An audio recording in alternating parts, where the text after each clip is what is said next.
Good morning. I mean, good afternoon, everybody. It's time for the Hard Rock Lunchbox. Once again, episode, I believe it's 5027, roughly, give or take. I have a bunch of stuff I feel like talking about. I'm not sure what I'm going to actually get to. I will start out by saying I had a good time last night hanging out for the After Hours review interview of Craving Strange, for any of you guys that were in on that. I definitely appreciate getting the opportunity to be in the chat and part of the chat. Like, it's a good thing. I enjoy doing that. I feel like my talents are really better applied there than most other things I do. I tend to have opinions about most things. I tend to type fairly quickly. And I have inside information a lot of times about stuff. So I do like talking about it. I do always worry, though, that I'm over-talking. Like, even when I do over-talk and overspeak and overstay my welcome and stuff like that, I am always... Like, don't think for a second that I'm not constantly thinking in the back of my head, like, man, you're talking too much. How about you just shut up? But I also always feel compelled to kind of, like, keep things moving and entertaining, as you know, and not only when it's my thing, but, like, when it's my friends' things. Like, I want to see them succeed, too, so I want to help them do things. I want the experience to be better for everybody. It does, like... It's always been that way. Like, I mean, just take like a Craving Strange show. Like, if they're releasing a CD, like, we've always, collectively as Rebel 9, but, even more collectively as the Sandbox. Well, actually, I probably shouldn't speak for the Sandbox. I don't think I'm really qualified to do that anymore. But I think, like, for us, like Camp Rebel 9, me personally, it was always like, man, all hands on deck, because they're trying to lift this rock up this mountain, so let's get behind and push. And that's just kind of the way I always looked at it when friends of mine are trying to do something. Like, try and make it better for them as good as possible. But don't think for a second that I'm not spending all my time just wondering if I'm just, like, talking too much, saying too much, but I think I reeled it in enough last night, and I think we had a good time. But it was fun to be part of the chat and absolutely have no real skin in the game, because that's fun. That's like what my chat here on the my chat. They're their own chat. Thank you very much. But they are the chat that allows me to exist during my show with them. The chat that shall not be named. Is that better? Team Uppity, as it's been called.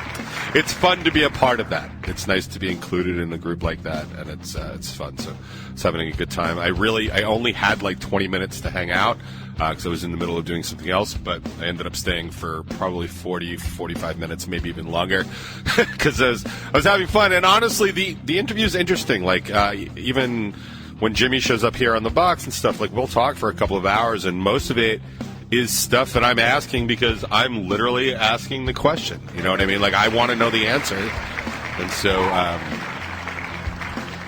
like, for all of the deep dive Craving Strange stuff I know, I didn't know the origin story of the name.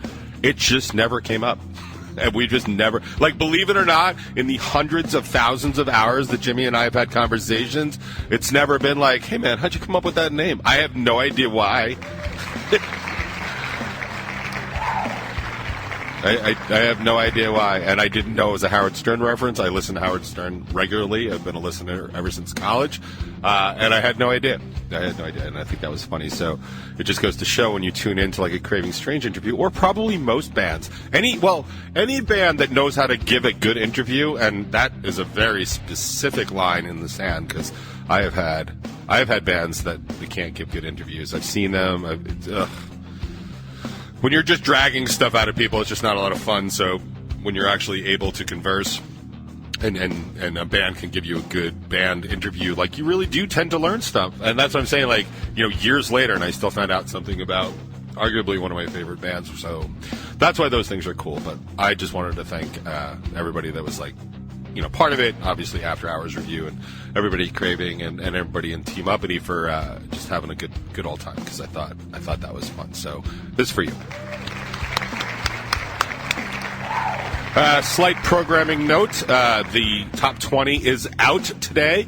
The new episode of Top 20 is, of course, the top 20 minutes, or the first 20-plus minutes of Hard Rock Lunchbox from about 2 weeks ago. It's actually the one where I talk about the whole no homo thing and the Bacon is my podcast and Jimmy hating that particular thing, and I explain why I say no homo all the time. And I do think I posted it this morning. I did an amazing job promoting my own show, so this one's for me.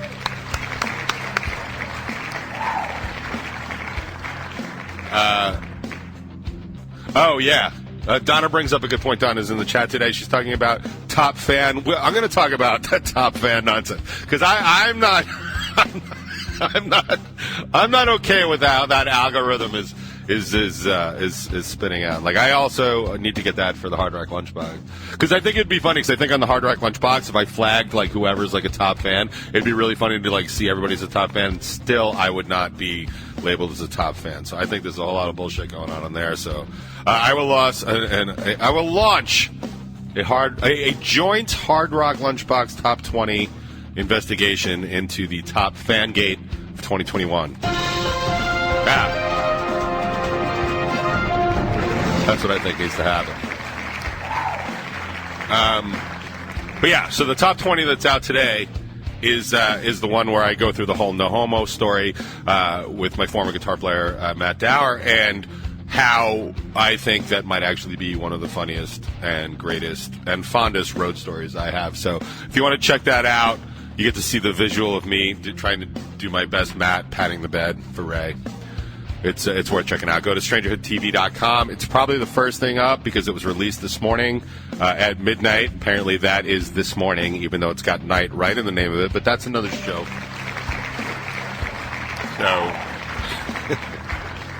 but definitely check that out and all the other cool programming. I'm not sure what was out this week on Bacon is My Podcast. I've been swamped, so I didn't get to check it out. I do know that Waterbury has a new Jamming with a Stranger. I think he's doing Achilles' Last Stand, which is an amazingly difficult, complicated, and great Led Zeppelin song. So if you get a chance to check that out, if things lighten up for me this week, I'll try and do that. But, of course, always great programming over at Strangerhood TV.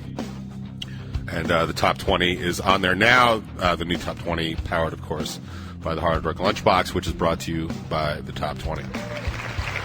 So I wanted to talk about a few things. I've already burned through 9 minutes of my top 20, so I'm probably not going to have a very good top 20 today, but, like, are any of them really? I mean, actually. I mean, we could talk about the new angle I'm going with today. I'm going for, like, a more straight-ahead angle. I realized that I look way fatter from above, so I'm just going to go the straight-on. And I can just have the big clown nose right here. Yep, yellow clown nose. And if anyone's interested why I have a yellow clown nose, the reason is because I have a 4-pack of them, and they're in different colors. And I've burned through my red one, and I am now on my yellow one. Now, I'm sure for my OCD fans out there, that is the wrong color order. But since I am not crazy, it doesn't matter to me. So I know. I'm sure I just offended 98% of my audience, and that's okay. They like being offended, and who could blame them? So one of the things I wanted to talk about is vegans. Now, that might not sound like a typical Hard Rock Lunchbox comment or topic, and it isn't. But I respect the vegans because that takes, I feel like, some commitment and some control, and that's admirable. However, so for the past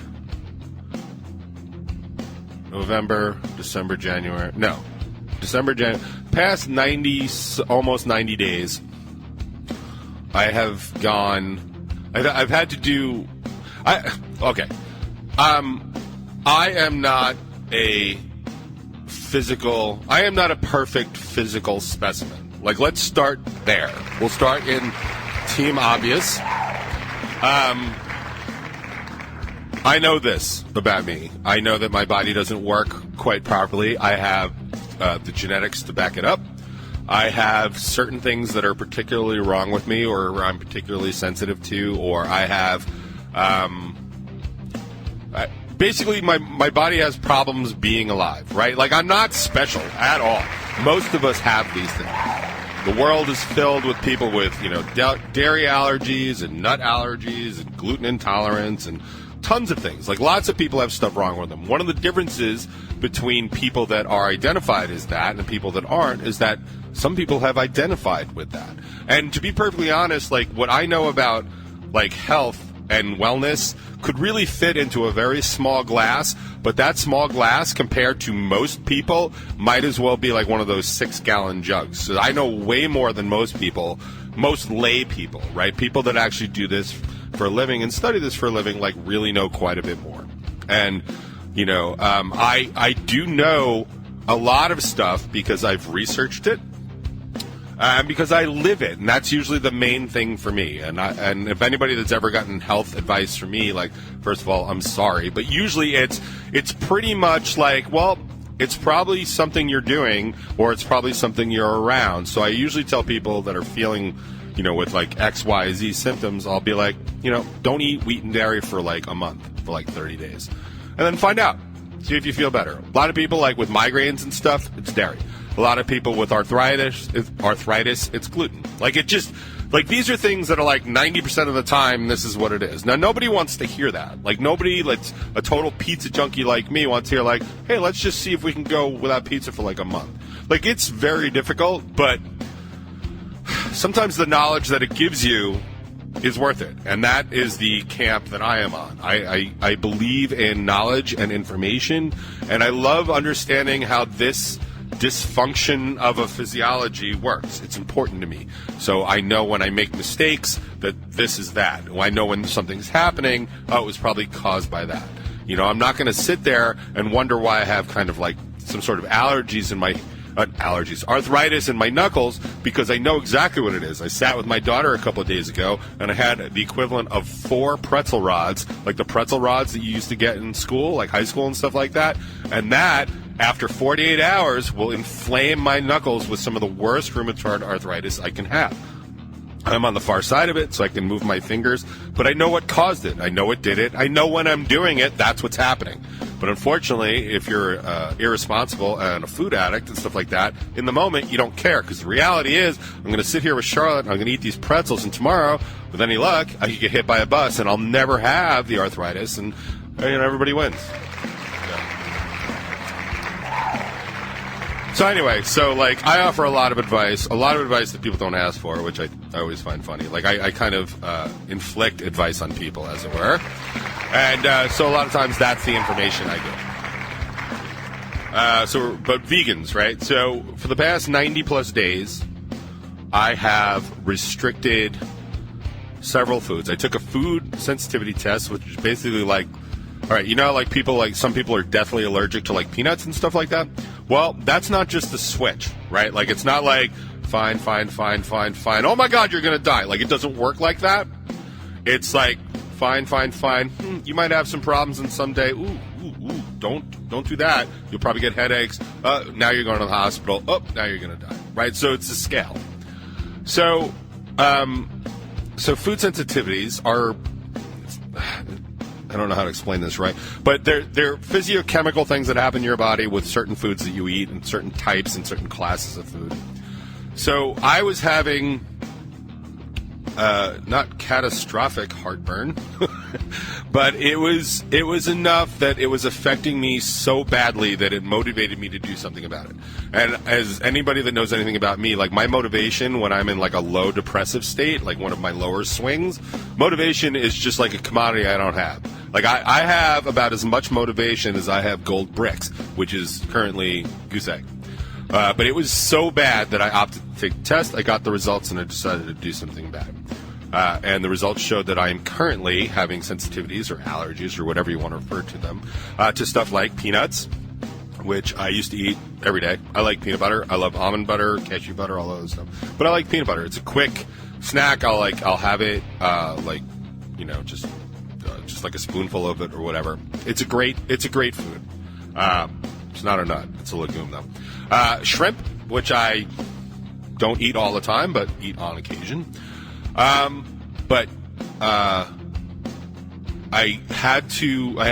showed high sensitivities to eggs, egg yolk, and egg white. Eggs are one of my favorite foods on earth. I eat them in some form or another all the time. And then I had to dip out of cow's milk products. That's cheese and butter. Of those, I have butter and eggs more than anything else. It has been a horrible existence trying to do without eggs and butter. I can do without cheese, because I can. I don't like it, but I can. And I can do without shrimp, because I can, and peanut butter, because there's a billion alternatives. But there really isn't an alternative to butter or eggs. Like, these are perfect foods, in my opinion. Eggs, arguably, one of the world's perfect foods. So what I've been doing is I do still have to have those kind of nutrients and stuff, so I find them in other places, like for the fats and stuff that I'm missing on peanut butter and eggs and butter. I have a lot of cold water fish. I'm somebody that really likes salmon. I like lox. I even like sardines. Now, if that grosses out half my audience, that's cool. I would argue that if you make avocado toast and then put sardines on it or mix it in, it is absolutely fantastic, but I'm not going to force that on anybody. That is completely another show.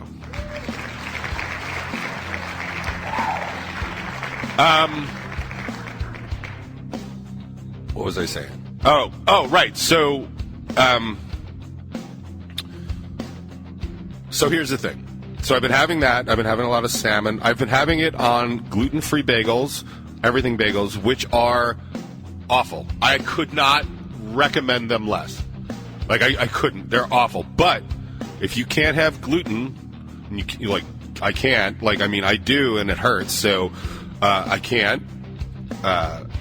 And you can't really have the things you like. I'm trying to create an everything bagel with cream cheese and lox, right? That's something I try and recreate.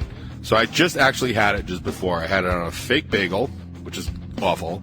It was an everything bagel. I used that everything but the bagel seasoning from Trader Joe's. If you have not had that, you have not lived, my friend. So get on that. Trader Joe's, not a sponsor. But man, that stuff is good. It's not Outback shrimp on the Barbie good, but it's good. So I had that, and then I had the lox, which are all fine. But what I also had today is I had fake cream cheese.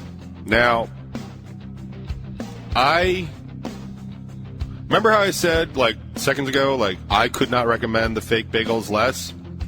I misspoke. Because the fake cream cheese is just unbelievable. It is unbelievably bad. But if used sparingly, it acts tastes a little bit like cream cheese. It acts like the conducive agent I need it to be between bagel and lox. I also put scallions on there. I like scallions. Don't judge me. But here's the thing. And I was going to talk about something completely different today, but here's the thing. I realized as I was putting this on, this cream cheese is full vegan, right? So it's made of nut milks, as gross as that sounds, like coconut oils and stuff like that. And I'm putting it on, and it's melting into it. It looks just like Crisco, like a hard Crisco, like lard would be better. And I'm putting it on, and as I'm eating it, I'm realizing myself, if this is vegan life, I never want to be a vegan in my entire life, because this is horrible. But then the thought popped into my head that the real vegans, the ones that I grew up with, vegetarian, my sister, who I don't believe is vegan. I think she's just a vegetarian, but she's dabbled. She just ate vegetables, right? I'm sure she would drink cow's milk and stuff. I'm sure that was true. But she would just have vegetables, and she did that because protein wasn't working for her body. It just like I said, like some people can't eat some stuff, and you need to kind of be in tune to that to realize that. So a hamburger would actually make my sister Maggie probably feel like death for days, right? It's just not something her body processes, but she does all that. But the true vegans, like the real hippie vegans, like way back in the day that you thought of, like they were the ones that were eating like mushrooms and making like, you know, grilled mushroom sandwich with like, you know, nut oils and stuff like that. Like everything that actually exists in nature, and you can do that. You can eat that, and you can replicate that. I find that stuff to be way more tolerable. But what I'm realizing in hindsight after eating this cream cheese abomination is that most of the stuff that is coming out and being marketed to vegans today isn't that. Like this cream cheese, this doesn't exist in nature. You're not cracking open a coconut or some plant, scraping this off and being like, here's what you're having. I mean, there's stuff out there like cashew cheese. Like, can we just not for half a minute? Like, that is not helping you get anywhere. And I do not want to tell vegans how to live, and I do not want to tell them how to eat, and I don't want to tell anybody how to live or how to eat. But what I want to offer is the information about what it is that you're eating, and just think about that for a half a minute. Because every single time I have one of these products, I feel like I swallowed a rock. Not Iraq, not like Middle East, Iraq. I misspoke. And I think that the message of today is just the warning that, like, be careful what it is that you're putting into your body. No matter what it's labeled as. Like, no matter what it's labeled. Because if you want cream cheese that badly, you probably aren't a vegan. And maybe you should find sway and find your actual lane that you want to be in. Like, don't stick to it. Don't stick to it because it's your label. Don't stick to it because you think it's important to be that thing. It's not. It's important for you to be your thing. And maybe you could be the world's greatest vegan, but eat a lot of cream cheese. And I think there's a lot of respect for that. And I honestly cannot believe I spent this much time talking about fake cream cheese. But the good news is that if you go to Strangerhood TV in about 2 weeks, a little less than 2 weeks, you'll be able to see all this on video. And if you think it was boring to hear it, just wait until you see it. The Pretty Reckless put out brand new music, and I don't like the Pretty Reckless aside from like a couple of songs. She can sing. She doesn't really do much for me songwriting. But this one really caught my ear. Like really. I was like, wow, this is really good. And it wasn't until this morning as I was grabbing it for the box that I happened to notice the featuring on this. It's the Pretty Reckless. The song is called Only Love Can Save Me Now, and it features Kim Thayil and Matt Cameron from Soundgarden. Yeah.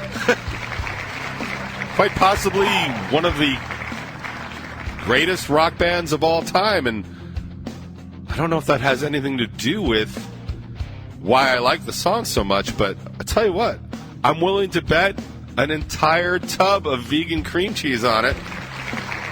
You'll have to tell me, because here's brand new Pretty Reckless on the box.